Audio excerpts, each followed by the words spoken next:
Because the Lord has given us one more day to praise Him today. One more day to shine. One more day to impact the world for Jesus. Ain't that amazing? Yung ibinigay po sa atin ng Panginoon na mandato, hindi po ba siya nakaka-amaze? Lord, ako? Really? Me? You're gonna use me? You want me to shine? Ang ganda po ng topic natin. When the topic was given to me, I was so excited. I praise the Lord that I was given a chance to talk to you, ladies, women of influence. No? Very blessing po ito sa akin. Thank you, Ma'am Jessica and the team, Ma'am Carol. Thank you for having me here. But kanina pa po nakikinig ako, Panginoon, grabe. One more day. Life is not easy, it's hard, but you have given me one more day. One more day. So ako po ay si Claire, I am a pastor's wife. Yung akin pong mga anak ay kasama ko po yan sa gawain. They serve the Lord in our church. The ate, the one in stripes, si Jael, she is the head of our children's ministry. And si Joanna, Jody, is the second. She plays the keyboard in our church. So kasama ko po sila. So when Miss Jessica told me, okay, let's do this on June 12, sabi ko sa kanila, mga anak, samahan nyo naman ako. So I praise the Lord for that. So my topic for today is, let your light shine. Okay, let your light shine. Ang nabigay po sa aking topic is reflecting Christ in the workplace. Sino po sa inyo ang may trabaho pa kayo sa panahon ngayon? Naku, yung iba wala na. Ano, nasisante na po? Ano po bang nangyari? Wala nang trabaho. Okay, ganito. Sino po yung may trabaho na may sweldo? Taas kamay. Sino po ang may trabaho na walang sweldo? Taas kamay. Mga nanay dyan. May trabaho tayo pero walang sweldo. Okay, so whether you are working outside the home or inside the home, this topic is for us, no? So first, I'll try to use the clicker, but if not, I'll just say next slide. Where do I have to point this po? Ayan. Yun. Oy, sumobra na siya. Okay. Let us read our verse for today. Those in red, kayo po ang magre-read kasi alam ko baka tulugan niyo ako eh. Busog eh. Sabi mo sa katabi mo, sis, busog ka, delikado ka. Okay, those in red, please read. I'm gonna read the black part, that black text, and you read the red part. Ready?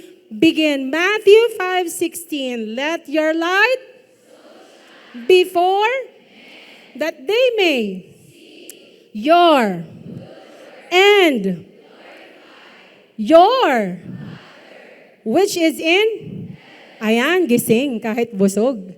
Ha? Praise the Lord. Ito po yung verse na ibinigay sa akin. And for us to really learn and study this verse, I have studied it by word. Ang tawag po namin dyan sa Bible School is a discourse analysis, para alam nyo po. So ano ba ito? Ano bang background yan? Ano bang background ng verse na yan?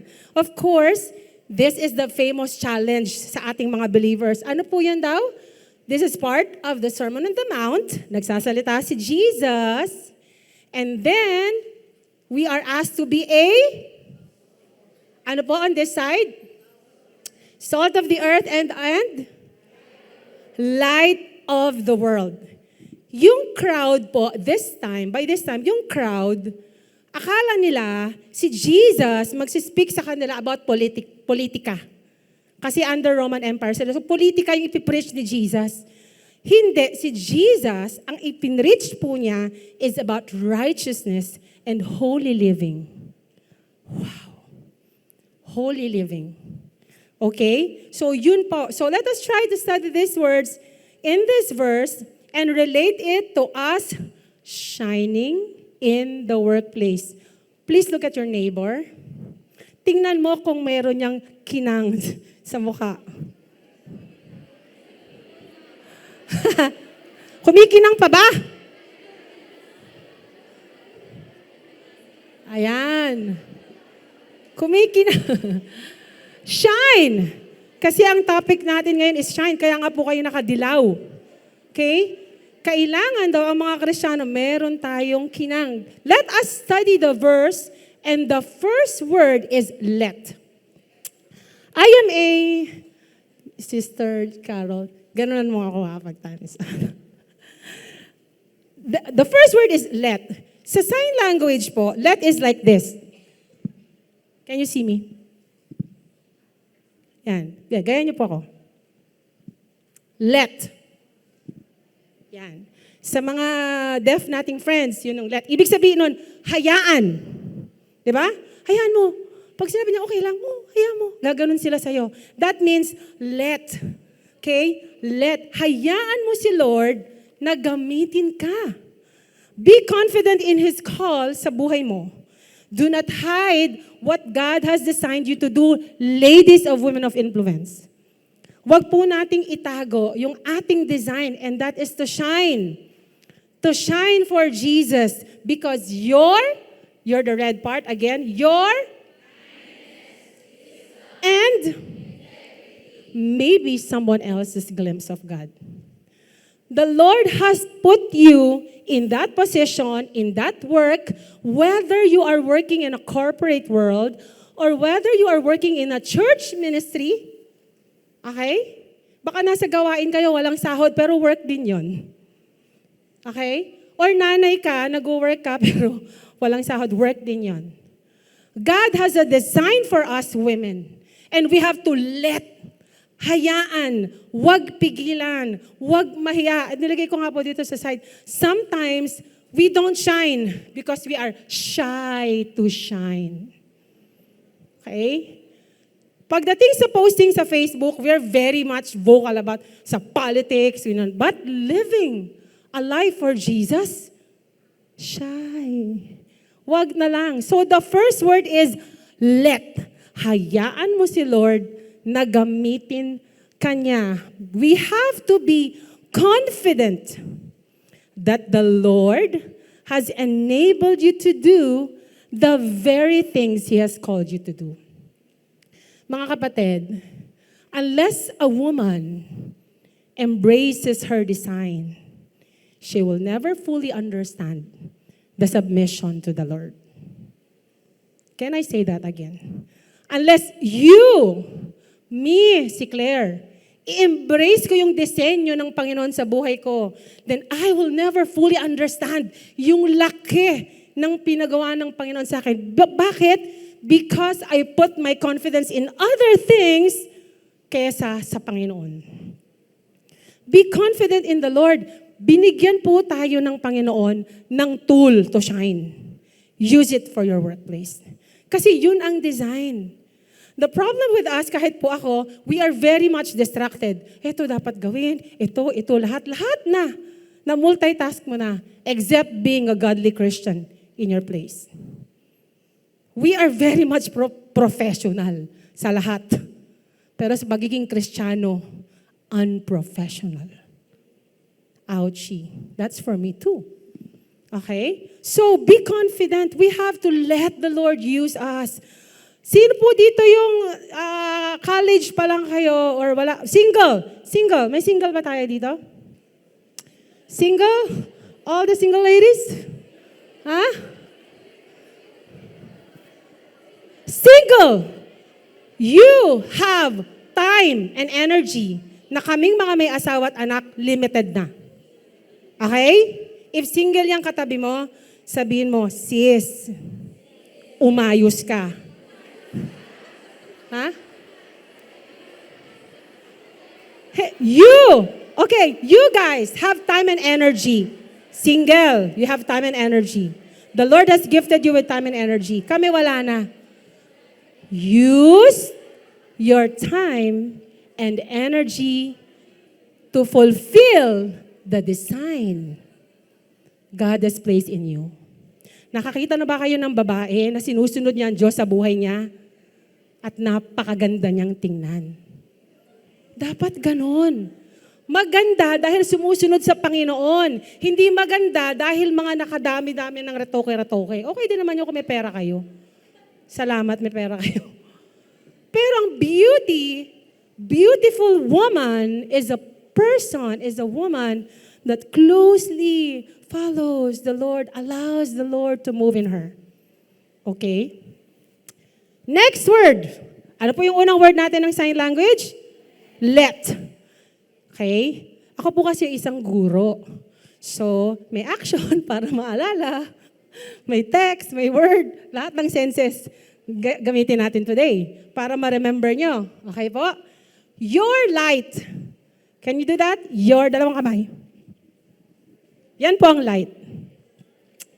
Your light. And what are those lights? It's the truth. Can you please read it with me? Pababa. Ready? Begin.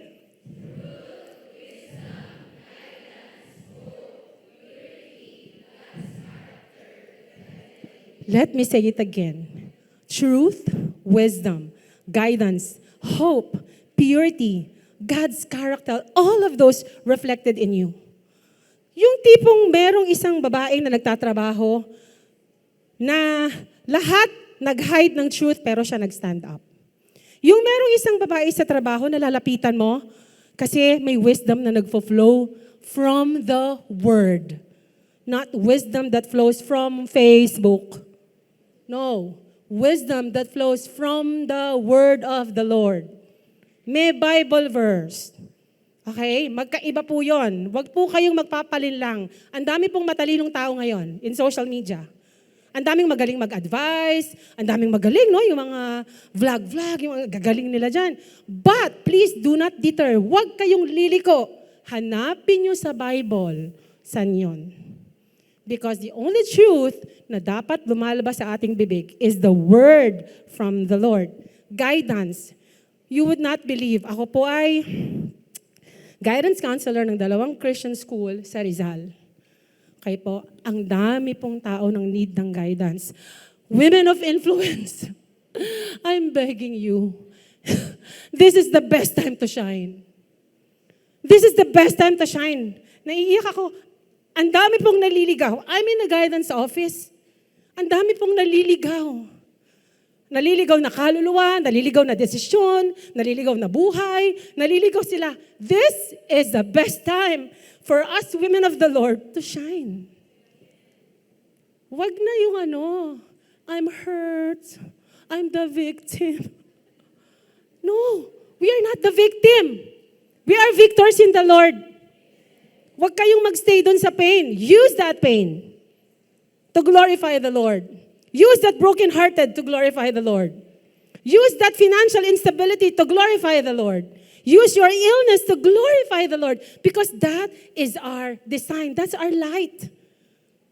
Let me challenge you this afternoon. Purity. Pure hearts. Okay? Pure hands. Pure mouth. Let me say that again. Pure hands. Malinis kang tumrabaho. Pure hearts. Malinis ang intention.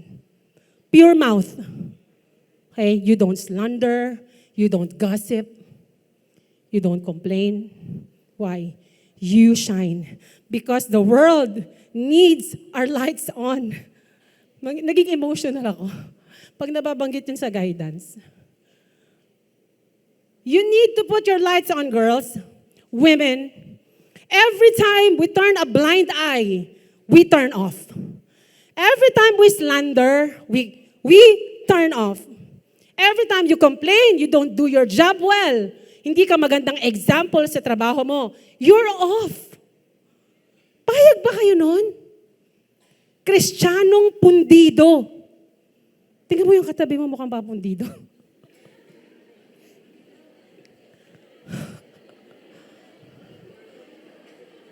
Kristiyanong pundido. Sabi mo, etong katabi ko mukhang hindi na na-on.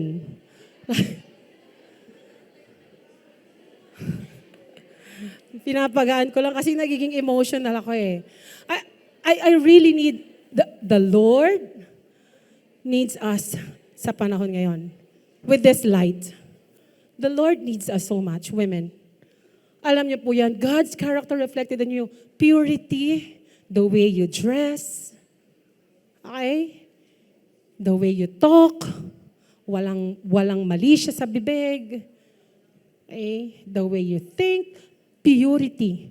And dahil the world is very unpure, if may isang nag-stand out na pure, Kristiyano yan.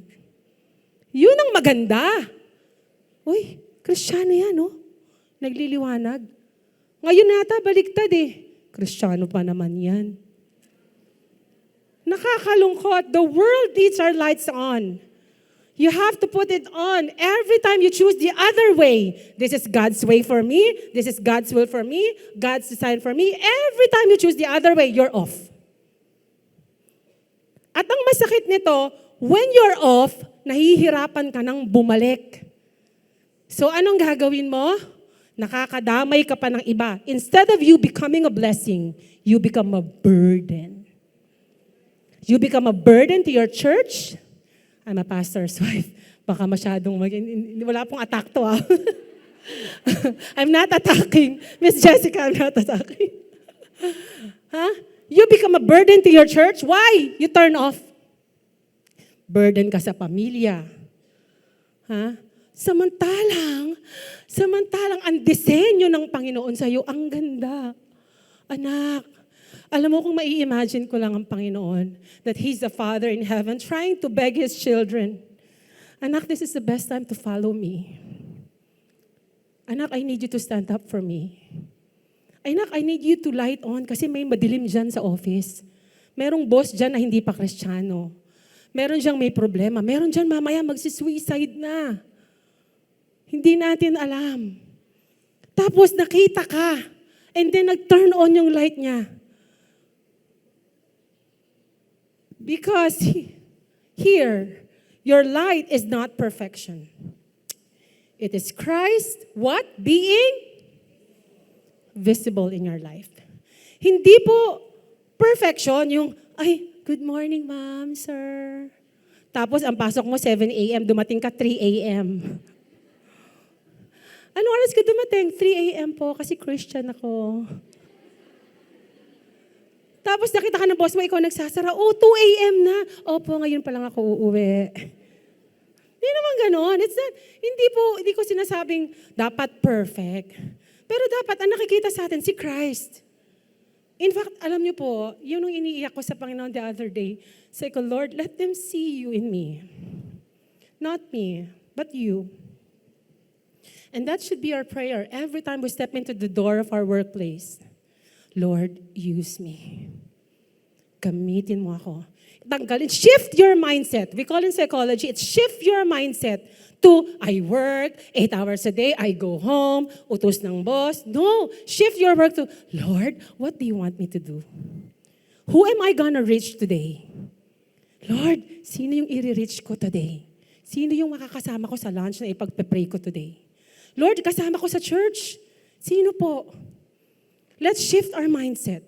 Let's shift our perspective from being all me to, Lord, what you want me to do. Ang laking difference. Alam niyo po, gagaan kayo. Gagaan kayo. If you start thinking about God's plan for you and purpose for your life, you will feel light. Not because wala kang problema, but because Jesus is with you. The joy of following Jesus is incomparable. Let me tell you po. Let me tell you, ang sumusunod sa Panginoon, hindi nagkukulang. Sumunod tayo sa Panginoon. That's my point for today. So, let your light, later yung shine. Next is before. This is the sign language. Before. Yan. Before others. Before others. Okay? Before others. Faith is both public and private. Okay? Pero I praise the Lord for Ma'am April this morning. He shared about this too. What you do in private shapes who you become in public. Hindi po tayo makaka-perform publicly kung walang investment privately. Kaya minsan, nag-try ka naman You did your part, pero pagod ka pa din, complain ka pa din. Bakit? You did everything according to your strength. Walang private. Sino bang audience natin? Sino po? Si God, si Jesus, si Lord God. Siya lang ang audience. Si God ba nasa public? Ha? Nasa public ba? No. Si God is also in the private part of your life. So, we cannot shine before others if we do not have investment in the morning. Kasi po, hindi po tayo perfect. Meron po tayong minana, ako po ay graduate din ng AB Psychology, meron po tayong minana ng mga traits ng ating mga magulang na nadala natin ngayon. So, hindi tayo perfect. Kasi ang magulang mo, hindi naman perfect. Yung minana niya sa magulang niya, hindi din perfect. Yung minana, hindi din perfect. So, what do we need? We need to ask the Holy Spirit, cover me today. In the morning, I pray, I do my devotion. Kami po ang may gawa ng Avi Journal, yung journal sa labas. We promote that because we believe that women should be strong in the Lord by being strong in the Word. Not walang ibang paraan, mga ladies, para tumibay. Word lang ng Panginoon. And so, our faith is private and public. Hindi pwedeng puro public. You have to invest in your private life. Okay? Because a life, can the seniors, just for activity, read this for me po. Please po. Bilang mas naging magalang eh. Can you please read this for me? Ready? Go.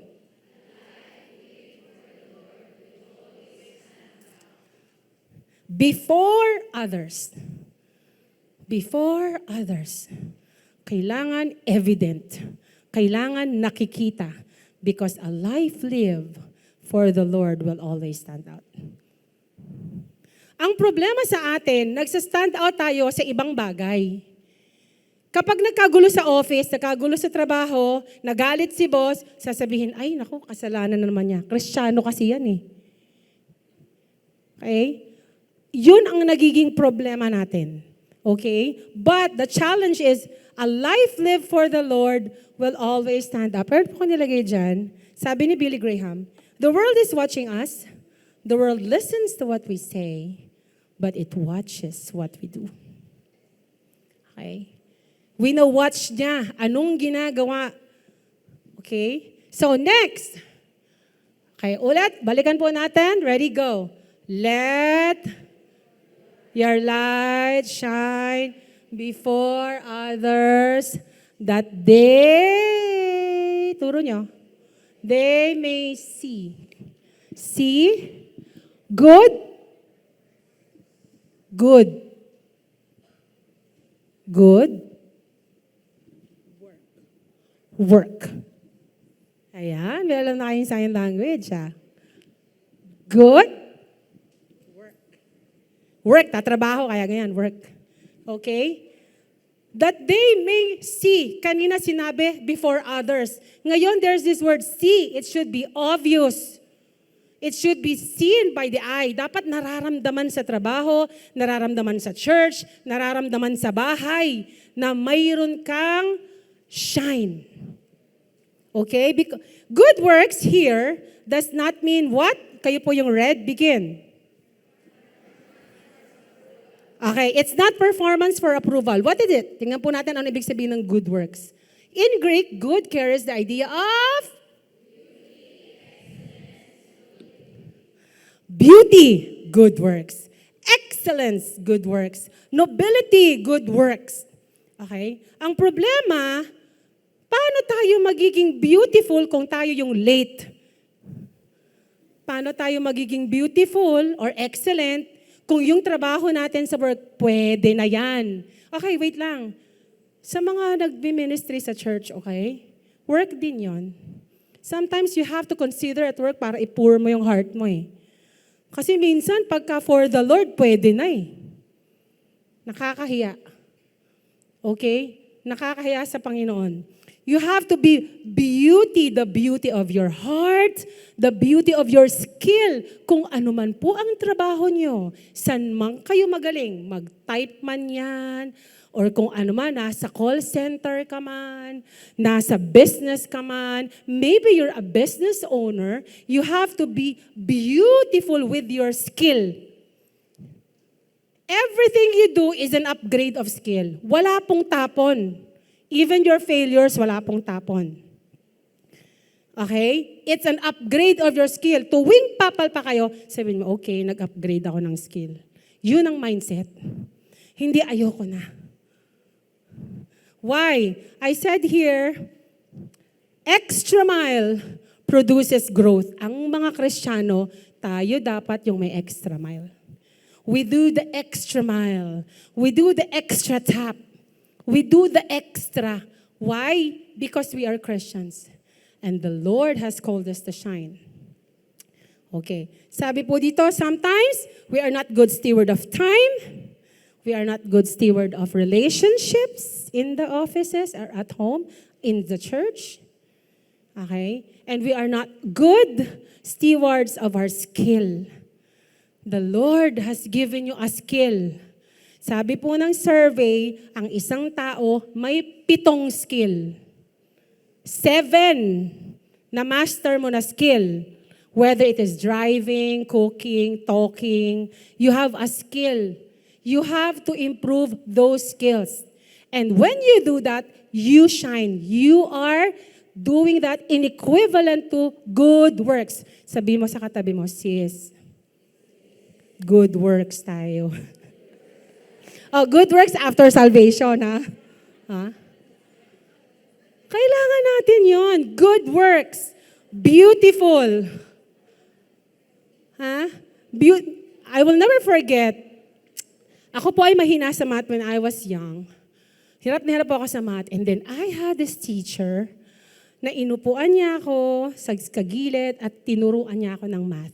Tinaga niya ako. You know po, mula nung maliit ako hanggang ngayon, gandang-ganda ako sa teacher ko na yun. Yes! Hindi naman po siya pang Miss Universe. Hindi. Pero gandang-ganda ako sa kanya. I will never forget her name. She is Miss Beth Galing. Why? Because she took an extra mile for me. And that is beauty. Women, every time we go out of our comfort zone, we become more beautiful. But if you stay there, okay na yung beauty mo. Sabi ni Lord, gusto mo bang mas maging beautiful? Upgrade your skill. Help someone out. Reach out to one person. Huwag kang mag-contain sa'yo lang. Your gifts are given for other people. Use it. Because good means beauty, excellent, and nobility or honorable. Ang sarap lang na yung mga Christians, sila yung talagang nako-commend. Okay, why? Because we have a mandate from the Lord, the missional heart. Can we all read the black part? Ready? Begin.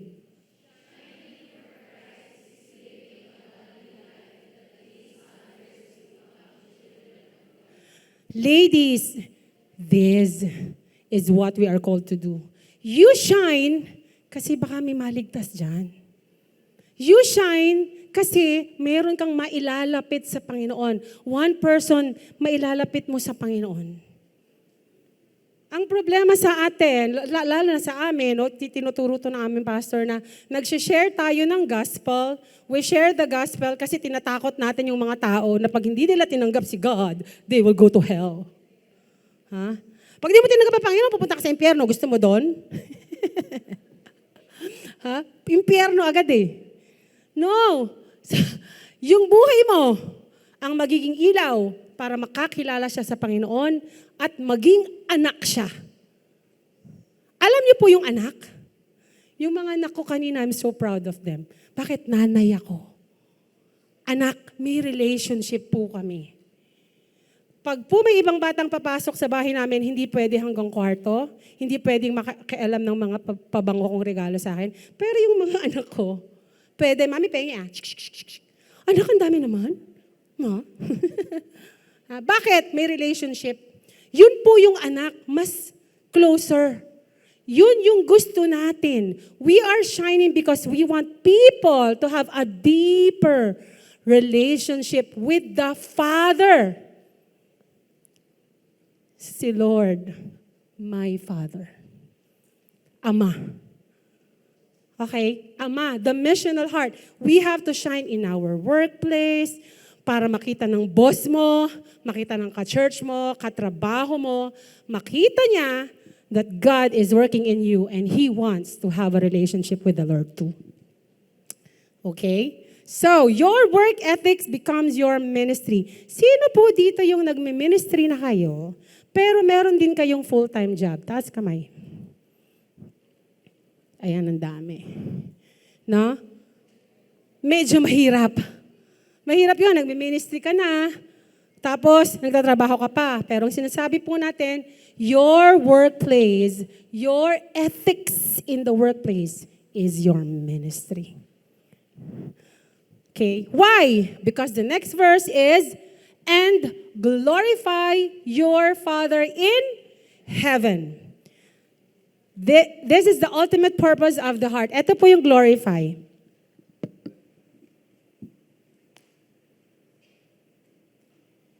One more time.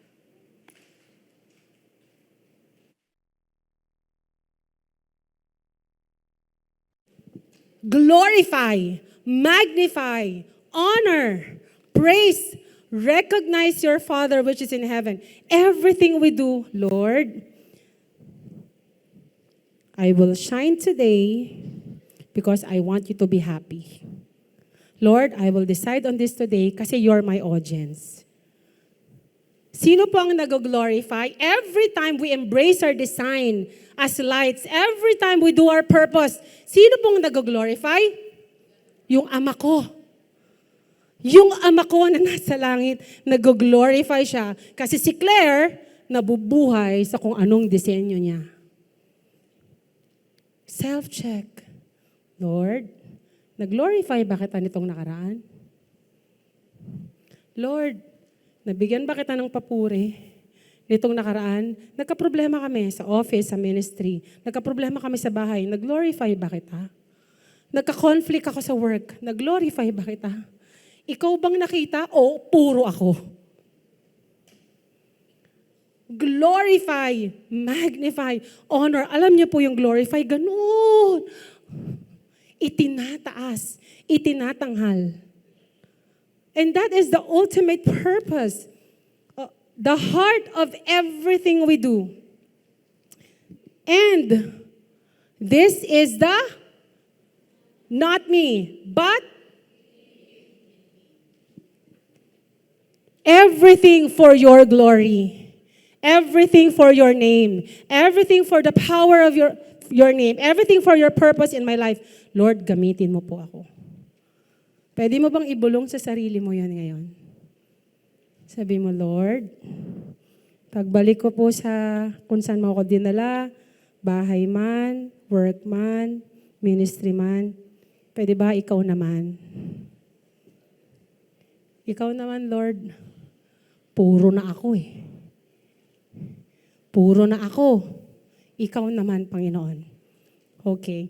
I remember, dahil meron din po kaming small school, na there's this one time na nahirapan talaga kami financially. And so, merong panahon na wala po talaga akong ipapasahod sa mga teachers ko. Wala talaga. Pero sabi ko, Panginoon, wala pa. Sasahod na sila bukas. Wala pang laman. Yung mga envelope. Ang ginawa ko po, kinuha ko yung mga envelope, pinangalanan ko ng isa-isa at nilagay ko malapit sa Bible ko. Pinagpe-pray ko, Lord, punan mo to isa-isa. Lord, punan mo po ito isa-isa. Lord, fill this envelope para kay teacher. Fill this envelope. So, nung following morning devotion namin ng mga teachers, I shared it with them. Sabi ko, guys, I am praying. I've never been late giving salary, but today, I'm waiting for the Lord. So, shinare ko sa kanila na ito yung mga envelope nyo. Yay! Wala pang laman. Huwag kayong sumaya.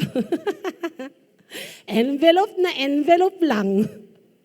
And so, sabi ko, okay, tinuruan ko silang mag-pray. Let's pray.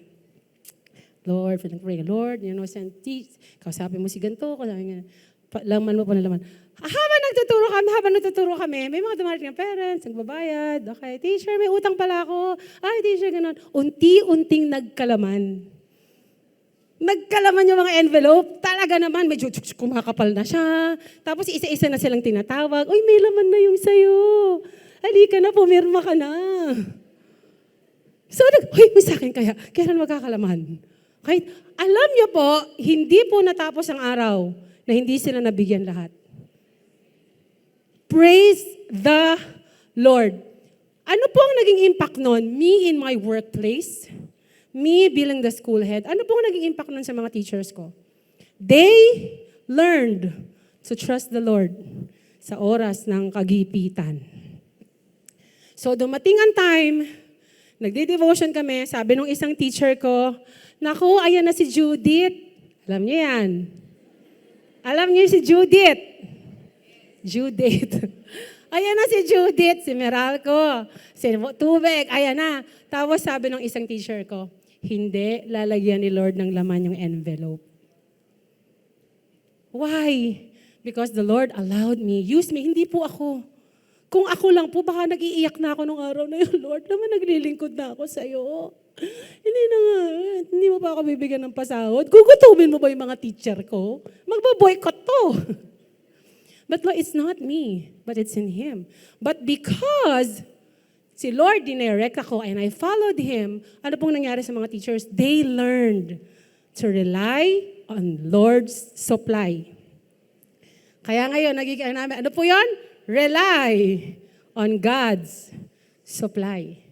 Why? Because, yun nga po, I followed the Lord in prayer. Okay? Next, here. So, ano na po tayo? Ready? Na isa-isa na natin. Ready, go. Let your light shine before others so that may see good works and glorify your Father in heaven. Hinuli ko po yung shine because I really want to focus on this. Hinuli ko po yung shine because for me, shine is three things. Shine is three things.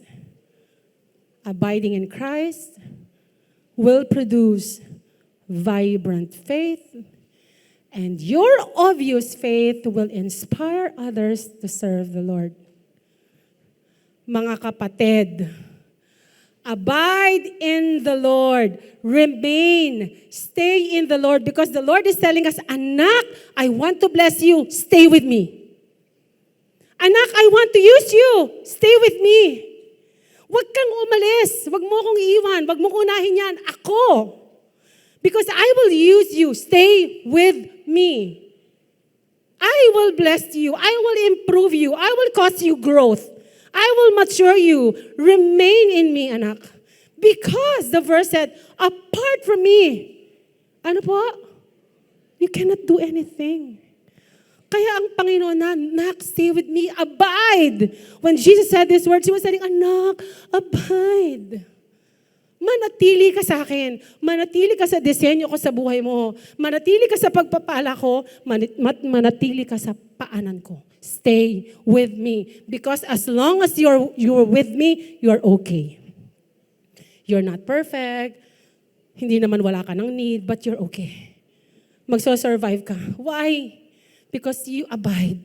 And every time you abide in the morning, Lord God, cover me with your Holy Spirit today. Nagpe-pray ka, nagre-read ka ng verse, allowing the verse to work through you, asking God to clean you, asking forgiveness from the Lord, and just asking God to reset everything. Lord, give me a brand new day today. That's called abide. Don't go. Abide. Because every time you're with the Lord, you will have vibrant faith. Vibrant faith. Faith na may ningning. Sabi mo sa katabi mo, ningning. Ha? Faith na nagniningning. Yun ang faith. Hindi yung pundidong Kristiyano. faith na nagniningning at ang faith na nagniningning, mga kapatid, sabi mo sa katabi mo, nakakahawa. Nakakahawa ka. Yung faith na vibrant, pag dinala mo yan sa pamilya, your kids will start, yung mami ko. Pag nilagay mo yan dito sa office, itong office mate ko, nagpe-pray siya in the morning. Nagbabasa siya ng Bible. Tingnan mo yung sa call center, yung shelf niya, may Bible. Tingnan mo, may verse palagi. Kaya pala kahit galit na yung kausap, yung caller niya, nagmumura na siya, "It's okay, sir. How can I help you?" Bakit? Kargado eh. Anong kargado yun, ate? Kargado ng salita ng Panginoon. Kargado. You will produce vibrant faith. And when you have vibrant faith, others will see the light. Uy, gayahin natin siya. Gayahin natin si ma'am. Gayahin natin si pastor's wife. Gayahin natin si college student. Gayahin natin sila. Okay. I remember just one story. Tinatry ko po itong wag i-share, but hindi yata kayang hindi i-share.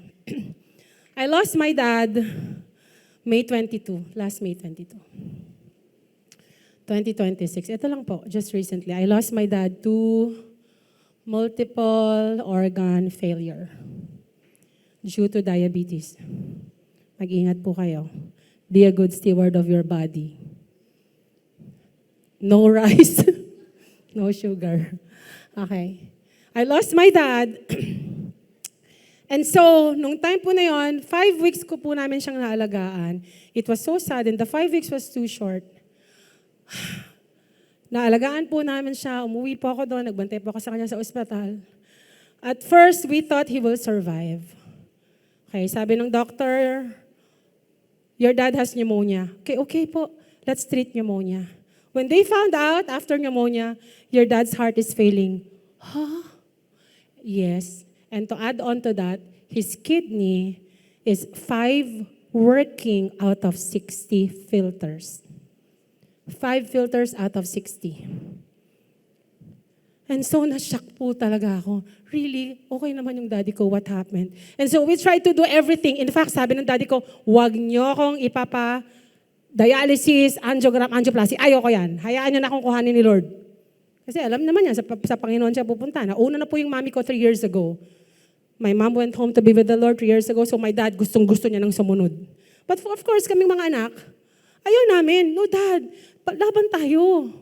So, pinadialysis namin, thinking, nababalik yung lakas niya, that the Lord will give us more time with Him. That the Lord will give us more time to take care of Him kasi isa na lang po siyang magulang namin. We were really hoping, pero his body started deteriorating. And pwede ko bang sabihin sa inyo na wala po kaming nagawa? If death knocks at your door, wala kang magagawa to stop it. Wala kang magagawa. It's happening in your face. Nangyayari siya, deteriorating. Your dad's heart is like this. Bumalik yung tubig niya sa baga. And now 0 na yung filter. And now he needs to do dialysis for 6 hours. 3 times a week. My dad was shaking. Doon sa hemodialysis, he was shaking. "Anak, it's sobrang lamig," sabi niya. Kukumutan namin siya ng makapal na makapal, but it's not gonna work. Nakita ko yung hirap niya, and he was really praying na, "God, take me home."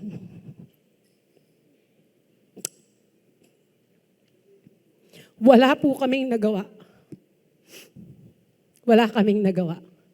And so, nung time na kinuha siya ng Panginoon, inalagaan po namin siya, buti po bakasyon, I went there, nalagaan ko siya sa ospital. I was really asking God to give me more time. Pero hindi na. Wala kaming nagawa. Even money, walang magagawa yan. Wala pong magagawa. If the Lord says it's time, it's time. And so, umuwi pa ako ng Wednesday, alaga ko si Daddy, sabi ko, "Daddy, magpapadialysis tayo." "Ayoko na." "Ayoko na magpadialysis." Sabi niya, "Binuhay-buhay niyo pa ako, ganito lang din." Alam niyo yung mga magulang, ay alaga. Hindi na! Yeah. Sabi ko, hindi dad. Umuwi lang po ako. Tapos sabi ng kapatid ko, ate, ayaw talaga magpa-dialysis ni daddy. Bumalik ka. Malolos po sila. Kainta ako. Sabi ko, wait lang, kababalik ko lang. Tinawag ko, daddy, pa-dialysis ka na. Ayoko na. O sige, daddy, move ko yung dialysis mo ng Friday. Then, sasamahan kita. Sabi niya, okay, pag-isipan ko. Thursday, Friday, madaling araw. My brother is calling me, ate, wala na yata si daddy. We lost him, May 22. And then, in my pain, I was really crying to the Lord. Sobra po yung pain ko. Hindi pa kami nakakabawi kay mommy 3 years ago. And then, ito naman si daddy ko, hindi pa kami nakakabawi. Isa lahat, physical, financial, wala. Talagang hindi pa kami nakakabawi. And then, the Lord took him home. And I'm in so much pain.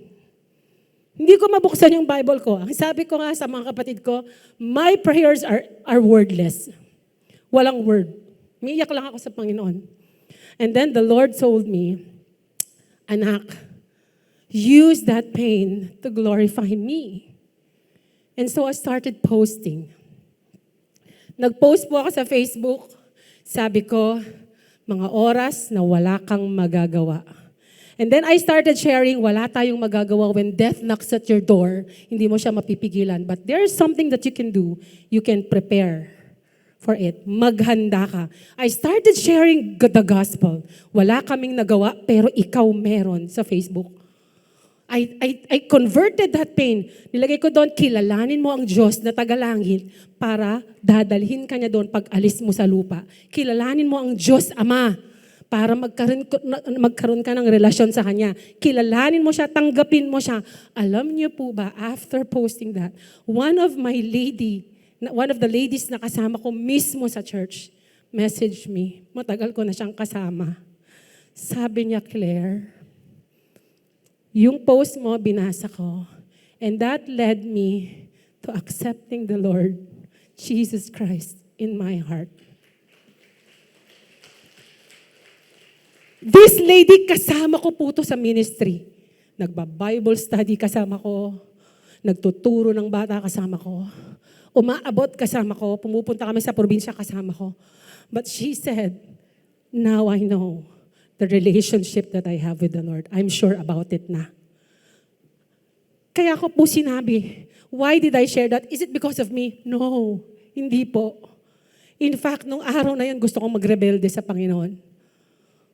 Ano Lord, gagamitin mo yung death ng daddy ko para magligtas ka ng iba? Di ba? Sometimes, we become critical. Pero sabi, anak, you abide in me. I started reading God's Word every day. Bumalik po ako sa pagbabasa, Panginoon, tulungan mo ako, wala akong maintindihan. And then I posted, and then others got saved.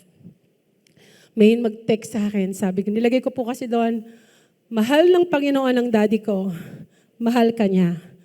PM is the key. Mahal ng Panginoon ang daddy ko, mahal ka niya, PM is the key. So, naka-receive po ako ng mga PM. Pray for me. I want also to receive the Lord. And I praise the Lord for that. Sino pong makakapag-isip that pain will be used by the Lord? That pain in my deepest, darkest, one of the darkest part of my life, yung pain na yon, yun ang gagamitin ng Panginoon to light a shine for others, maybe not for me. Yun po yung sinasabi ko. When the Lord uses your life, it's most of the time not for you. Magpagamit tayo. Kayong mga kabataan, mga dalaga pa. Kaya ako sinasabi kasi may asawa, na kami, limited eh. Pero kayong mga dalaga, bigay niyo sa Panginoon yung buhay niyo. Tayong mga nanay, let's give our life for the Lord. Ang daming nakasunod na children sa atin. Let's stop wasting our time following other people's Facebook. Let's stop wasting our time checking on our neighbor or checking on others' ministry sa mga pastor's wife. Ay, yung ministry niya yun. Ay, yung women of influence, ganun. Yung amin, ganito lang. No! Start being the light. Do God's work. That's the challenge. Is it just for the workplace? No. At home, one of my daughters, si Joanna, nasa group po siya nung Sunday. And then tinatanong sila ng teacher niya, who inspired you this week? Anak, isi-share ko. And she shared, tinext ako nung group leader niya. Sabi niya, I was inspired by my mom today, this week, because the way she handles yung loss ng aming lolo. Nakita nila yung pagod ko, perplexed, ubus lahat, resources, pagod. But nakikita nila akong nagpe-pray, umiiyak sa Panginoon. And I think I did good. I think I was able to deliver the message, the light, to my 2 daughters. Okay lang, hindi ko ma-influence yung iba, pero dapat yung ibinigay ng Panginoon sa akin, magabayan ko. Wives, let's be a light to our husbands. Be a light to your kids, to the work, to the ministry. Anak, isama mo ako. Yan ang gusto ng Panginoon. He wants to use us. Abide in me so that your faith will be vibrant and that you will inspire others to follow Jesus as well. And in this, I closed. She who walks with God does not simply fill a role. She shines with His light wherever He sends her to go. Wherever He sends, home, work, ministry, private life, saan ka man ipadala ni Lord, His name is what you're carrying. You are a representative. You know when we pray, in Jesus' name is not just a closing. Lord, thank you for the day. I praise you for what you did to my life. In Jesus' name, amen. In Jesus' name is not a closing. It is the most powerful part of the prayer. Why? Nagpray ka sa Panginoon, Lord, change my heart today. Lord, please provide for my needs. Lord, nilalapit ko to. In Jesus' name. Nagets po ba natin yung in Jesus' name? You are removing yourself from the picture and putting Jesus na nananalangin para sa'yo. Lord, sagutin mo yung panalangin ko in Jesus' name. There is power in the name of Jesus. Pero paano siya magkaka-power kung tayong mga Kristiyano hindi nag-iilaw? Not just a mom. We are not simply filling a role like a mom, a boss, a wife, a minister, a pastor's wife, a single, a mom, a widow, or a student, or a pastor's kid. We are shining wherever He sends us to go. Allow me to sing this song for you. Because you're the only Jesus some will ever see. And you're the only words of life some will ever read. So let them see in you the one in whom is all they'll ever need. 'Cause you're the only Jesus some will ever see. So let Him shine, let Him show, let them see Him in you. You gotta let them know. 'Cause you're the only Jesus some will ever see. And you're the only words of life some will ever read. So let them see in you the one in whom is all they'll ever need. 'Cause you're the only Jesus some will ever see.